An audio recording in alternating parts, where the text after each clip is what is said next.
Welcome to Book 8 in the Meditations of Marcus Aurelius. This is a public domain translation written by George W. Crystal. Book 8 1. For repressing vainglory, it serves to remember that it is no longer in your power to make your whole life, even from your youth onwards, a life worthy of a philosopher. It is known to many, and you yourself know also, how far you are from wisdom. Confusion is upon you, and it now can be no easy matter for you to gain the reputation of a philosopher. The conditions of your life are against it. Now, therefore, as you see how the matter truly lies, prop from you all thoughts of reputation among men, and let it suffice you to live as long as your nature wills.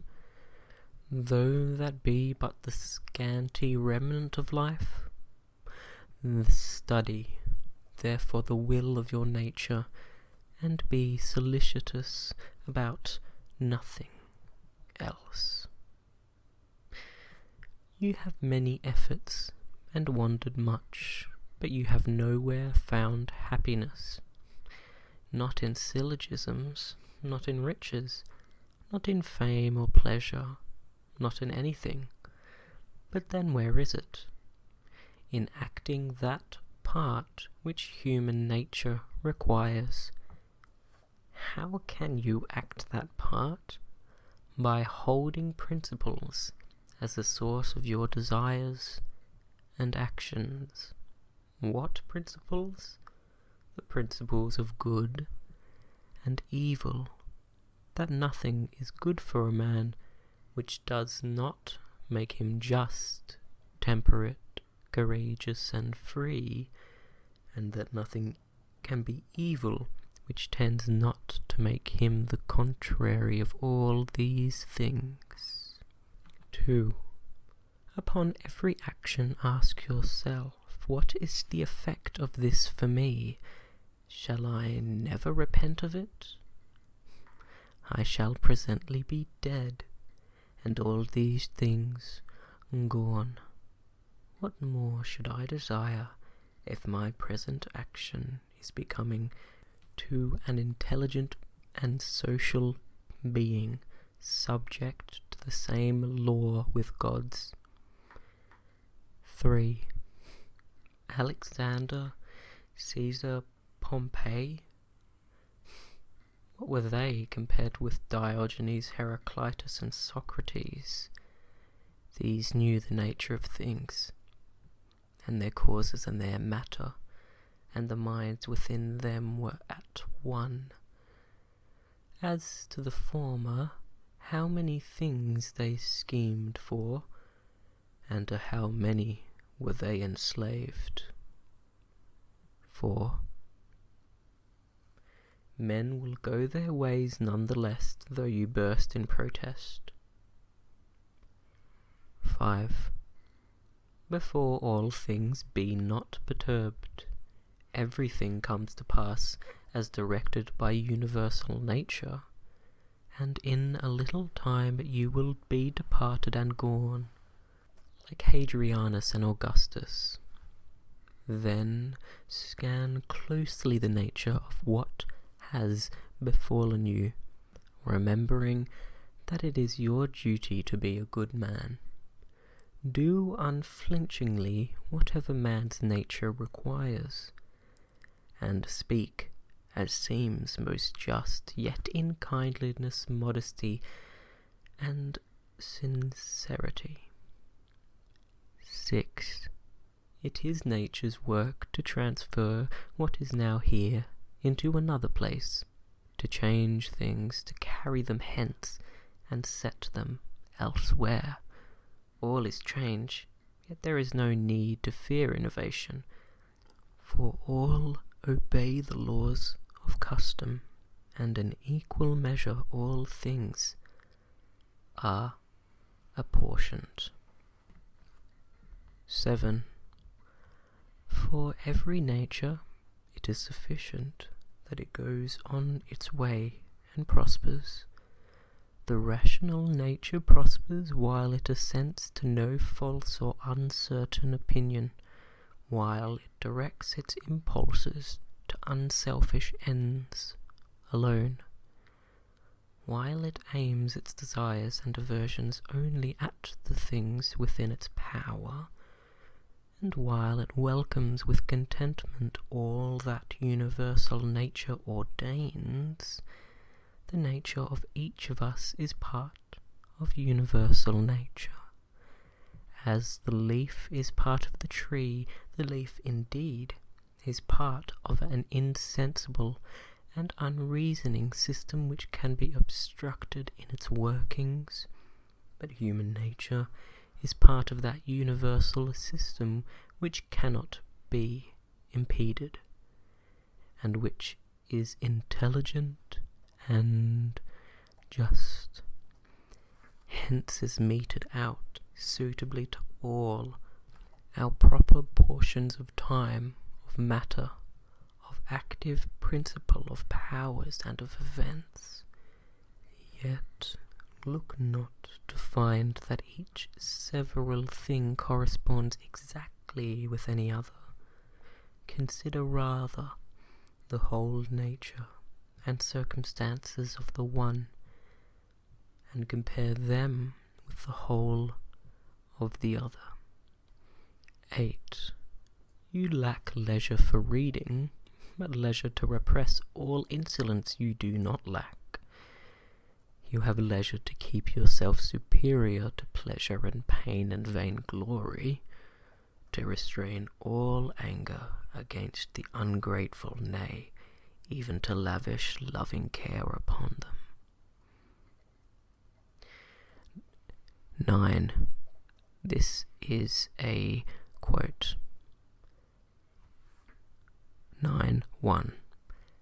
Let no man any more hear your railing on the life of the court, nay, revile it not to your own hearing.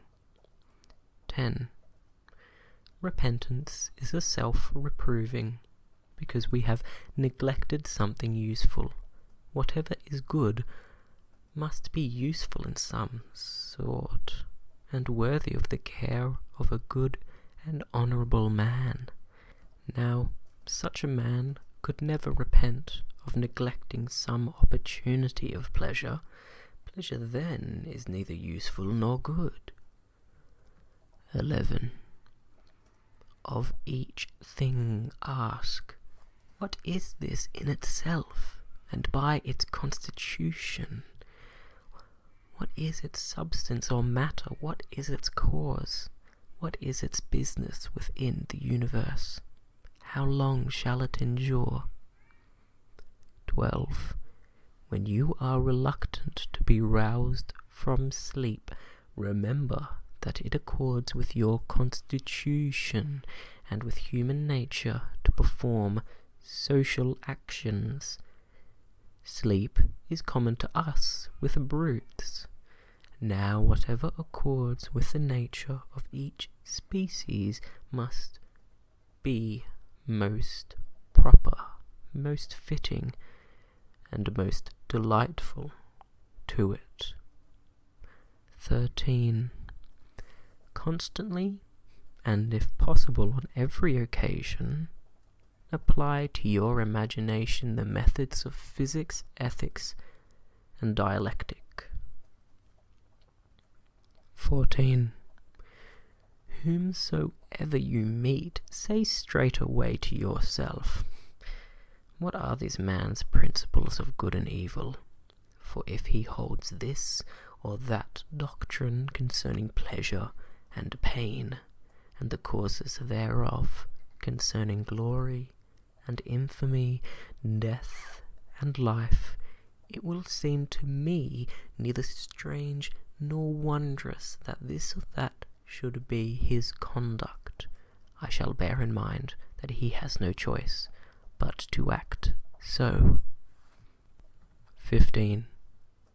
Remember that, as 'tis folly to be surprised of a fig tree bears figs, so is it equally folly to be surprised that the universe produces those things of which it was ever fruitful. It is folly in a physician to be surprised that a man has fallen into a fever, or in a pilot that the wind has turned against him. 16.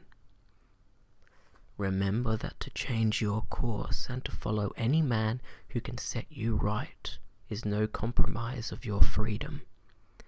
The act is your own, performed on your own impulse and judgment, and according to your own understanding. 17. If the doing of this be in your own power, why do it thus? If it be made in another's, whom do you accuse? The atoms or the gods? To accuse either is a piece of madness. Therefore accuse no one. Set right, if you can, the cause of error. If you cannot, correct the result at least. If even that be impossible, what purpose can your accusations serve? Nothing should be done without a purpose. 18.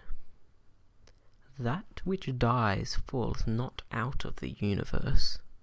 If then it stays here, too it suffers a change, and is resolved into those elements of which the world and you too consist. These also are changed, and murmur not. 19. The horse, the vine, all things are formed for some purpose. Where is the wonder? Even the sun saith, I was formed for a certain work, and similarly the other gods. For what end are you formed? For pleasure? Look if your soul can endure this thought. 20. Nature has an aim in all things, in the end, and secretes of them no less than in their beginning and continuance. It is even as a man casting a ball. Where then is the good for the ball in its rising? Where the harm in dropping? Where even is the harm when it has fallen down? Where is the bubble's good while it holds together? Where is the evil when it is broken? So it is with the lamp which now burns, and anon goes out. 21. Turn out the inner side of this body and view it as it is. What shall it become when it grows old, or sickly, or decayed? The praiser and the praised, the rememberer and the remembered, are of short continuance, and that in a mere corner of this narrow region, where narrow though it be, men cannot live in concord, no, not even with themselves, and yet the whole world is but a point. 22. Attend well to what is before you, whether it be a principle, an act, or a word. This your suffering is well merited, for you would rather become good tomorrow than good today. 23. Am I doing aught? Let me do it in a spirit of service to mankind. Does aught befall me? I accept it and refer it to the gods, the universal source from which come all things in the chain of consequence. 24. The accompaniments of breathing oil, sweat, filth, foul water, how nauseous are they all. Even so is every part of life, and everything that meets us. 25. Lucilla buried Verus, and soon followed him to the grave.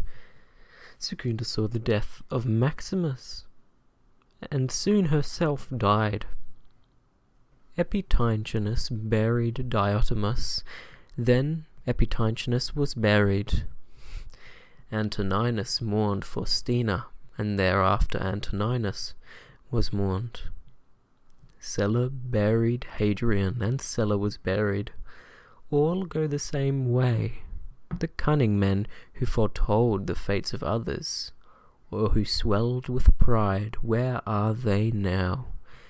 Where are these keen wits, Charax and Demetrius, the Platonist, and Eudzimon, and the like? All were for a day, and are long dead and gone. Some scarce remembered even for a little after death. Some turned to fables, some faded even from the memory of tales. Wherefore remember this: either the poor mixture which is you must be dispersed, or the faint breath of life must be quenched or removed and brought into another place. 26.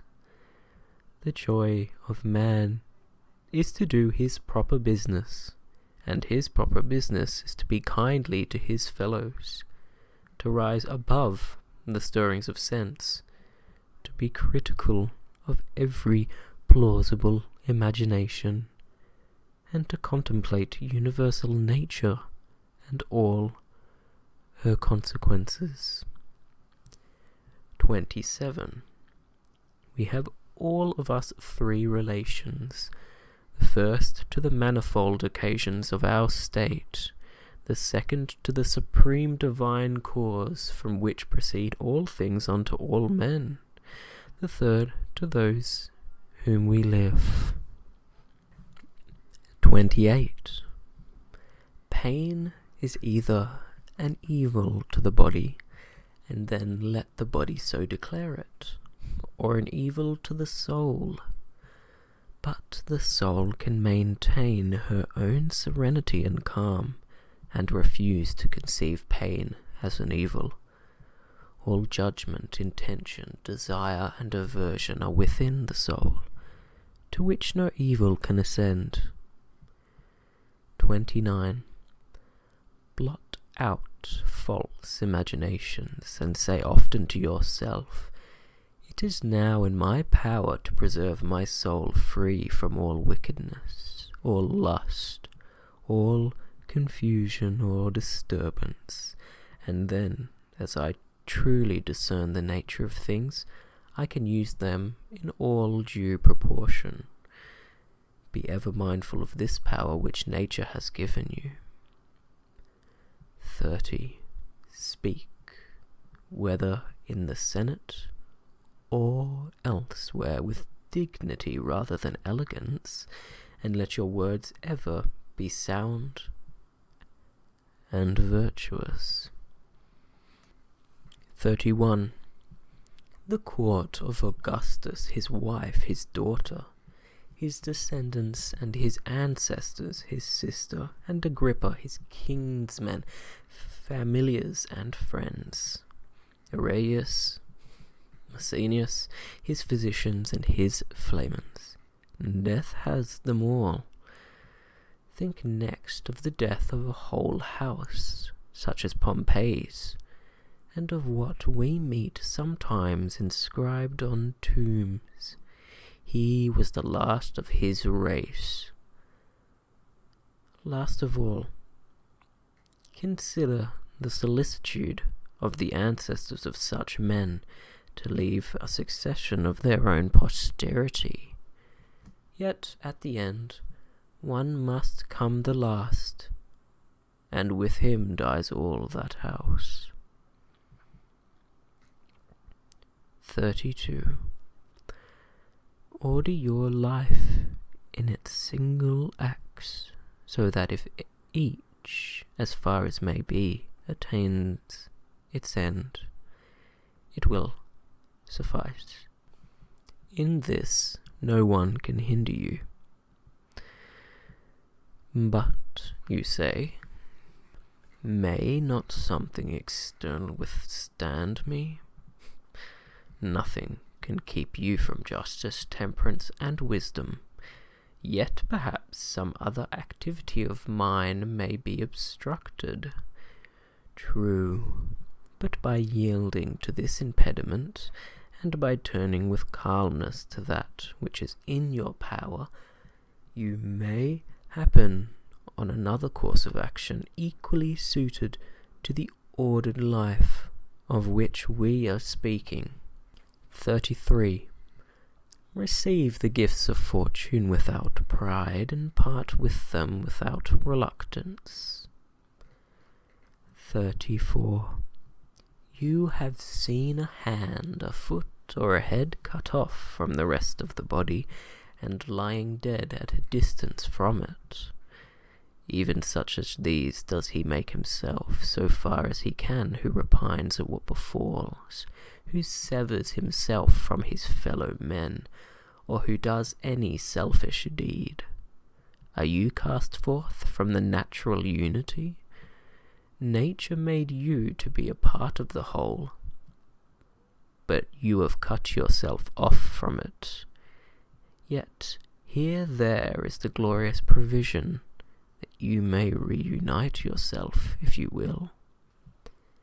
In no other case has God granted the privilege of reunion to a separated or severed part.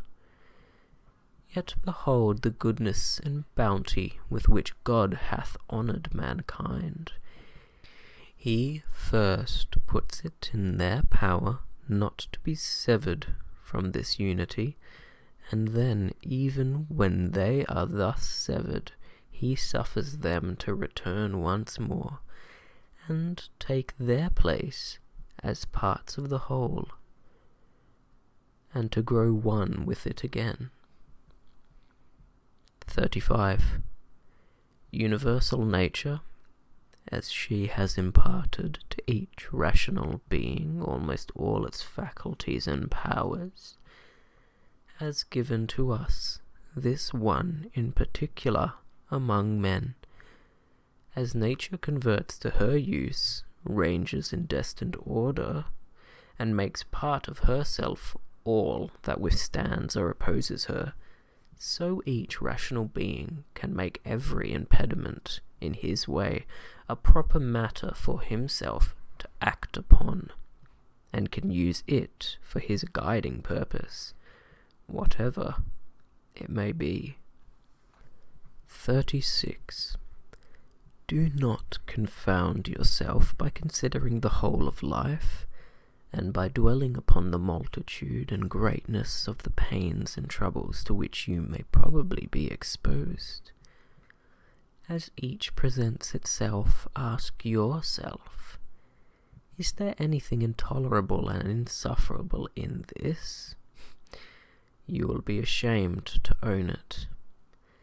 And then recollect that it is neither the past nor the future that can oppress you, but always the present only, and the ills of the present will be much diminished if you restrict within its own proper bounds, and take your soul to task if it cannot bear up even against this one thing. 37. Does Panthea or Pergamus now sit mourning at the tomb of Verus or Chabrias or Diotimus, or at the tomb of Hadrian? Absurd. And if they were still mourning, could their masters be sensible of it? Or if they were sensible of it, would it give them any pleasure? Or if they were pleased with it, could the mourners live forever?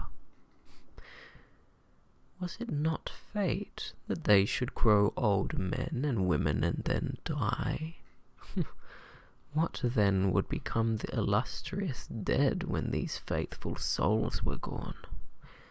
And all this toil for a vile body, naught but blood and corruption.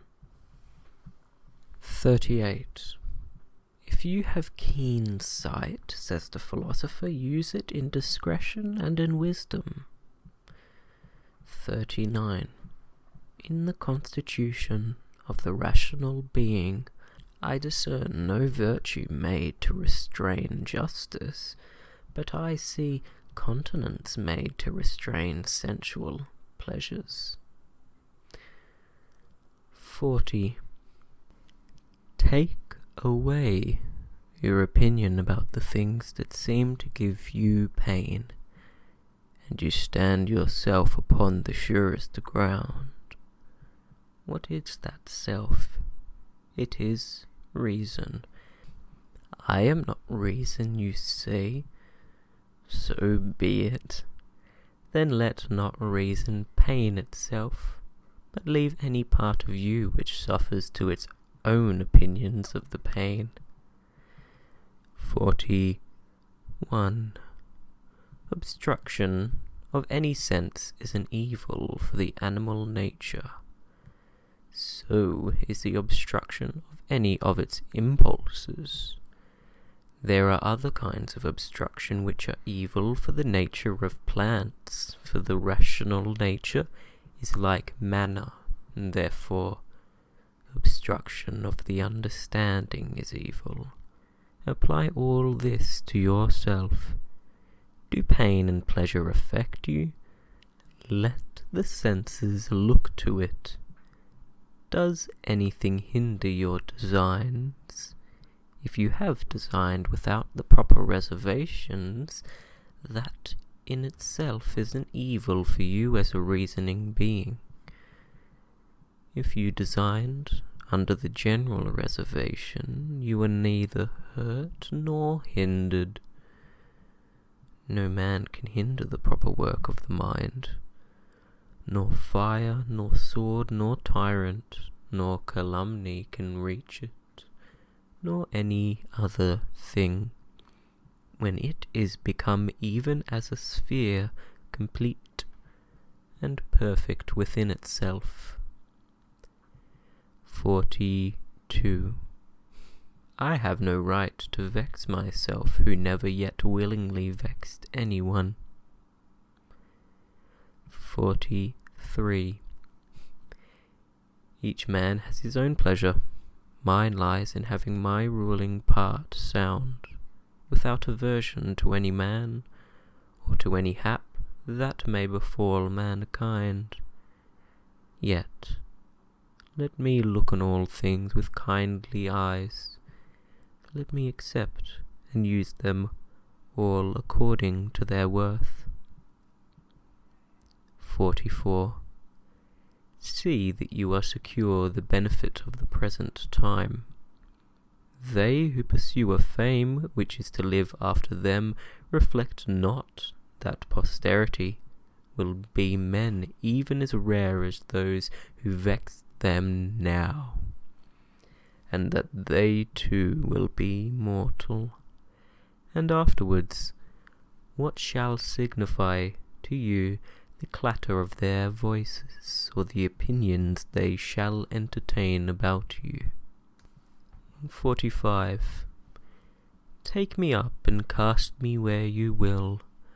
I shall have my own divinity within me serene, that is, satisfied while its every state and action is according to the law of its proper constitution. Is any event of such account that my soul should suffer for it, or, be the worse, that my soul should become abject and prostrate as a mean suppliant, or should be affrighted? Shall you find anything that is worth all this? 46. Nothing can befall a man which is not human fortune.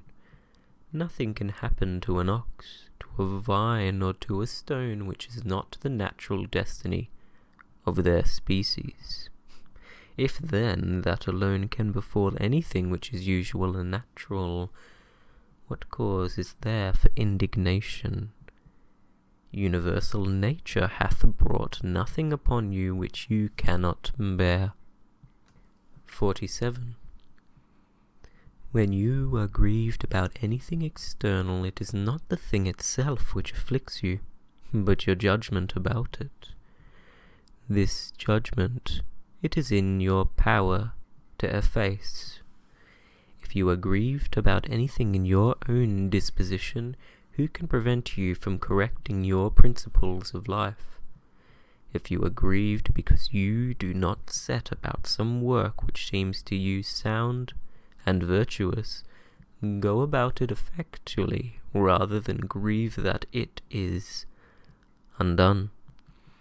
But some superior force withstands, then grieve not, for the fault of the omission lies not in you, but life is not worth living with this undone. Quit life then in the same kindly spirit as though you had done it, and with good will even to those who withstand you. 48. Remember that the governing part becomes invincible when, collected into itself, it is satisfied in refusing to do what it would not. Even when its resistance is unreasonable, what then will it be? After due deliberation, it has fixed its judgment according to reason. The soul, thus free from passions, is a strong fort, nor can a man find any stronger to which he can fly and become henceforth invincible. The man who has not discerned this is ignorant. He who has discerned and flies not thither is miserable. 49. Pronounce no more to yourself than what appears directly declare. It is told you that so-and-so has spoken ill of you. This alone is told you, and not that you are hurt by it. I see my child is sick. This only I see. I do not see he is in danger. Dwell thus upon first appearances, and nothing to them from within, and no harm befalls you. Or rather, add the recognition that all is part of the world's lot. 50. Is the gourd bitter? Put it from you. Are there thorns in the way? Walk aside. That is enough. Do not add, why were such things brought into the world? The naturalist would laugh at you, just as would a carpenter or a shoemaker, if you began fault-finding because you saw shavings and parings from their work strewn about the workshop. These craftsmen have places where they can throw away this rubbish, but universal nature has no such place outside her sphere.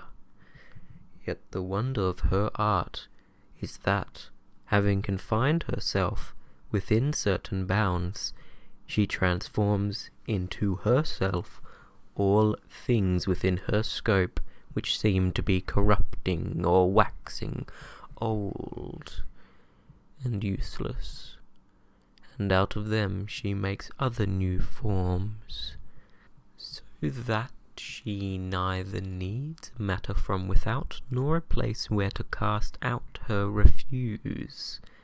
She is satisfied with her own space, her own material, and her own art. 51. Be not languid in action, nor confused in your conversation, nor vague in your opinions. Let there be no sudden contractions or forth sallyings of your soul. In your life, be not over-hurried. Men slay you, and cut you to pieces, pursue you with curses.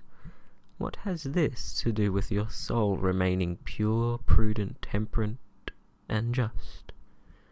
What if someone standing by a clear, sweet fountain should reproach it? It would not cease to send forth its refreshing waters. Should he throw into it mud or dung, it will speedily scatter them and wash them away, and be in no wise stained thereby. How then shall you get this perpetual living fount within you, if you reserve yourself unto liberty every hour you live, in a spirit of calmness, simplicity, and modesty? 52. He who knows not what the universe is, knows not what his place is therein. He who knows not for what end it was created, knows not himself, and knows not the world. He who is deficient in either of these parts of knowledge cannot even say for what end he himself was created. What sort of man then does he appear to you, who pursues the applause or dreads the anger of those who know neither where nor what they are? 53. Do you wish to be praised by a man who curses himself thrice within an hour? Can you desire to please one who is not pleased with himself? Can he be pleased with himself who repents of almost everything he does? 54. No longer be content to breathe in harmony with the air which surrounds you, but set about feeling in sympathy with the intelligence which embraces all things. For the power of that intelligence is no less diffused and no less pervasive for all who can draw it in than is the virtue of the air for him who can breathe it. 55. There is no universal wickedness to hurt the world, and the particular wickedness of any individual hurts not another. It hurts himself alone, and even he has this gracious privilege that, as soon as he desires it, he may be free from it altogether. 56. To my will, the will of another is as indifferent as his poor breath and flesh, and how much soever we were formed for the sake of each other, yet the governing part of each of us has its own proper power. Otherwise the vice of another might become my own misery. God thought fit that this should not be, lest it should be in another's power to make me unhappy. 57. The sun seems to us diffused everywhere, pervasive of all things, yet never exhausted. This diffusion is a sort of extension, and hence the Greek word for rays is thought to be derived. You may observe the nature of a ray if you see it entering through some small hole into a darkened chamber. Its direction is straight, and it's reflected around when it falls upon any solid body which shuts it off from the air beyond. There it stands and does not slip or fall.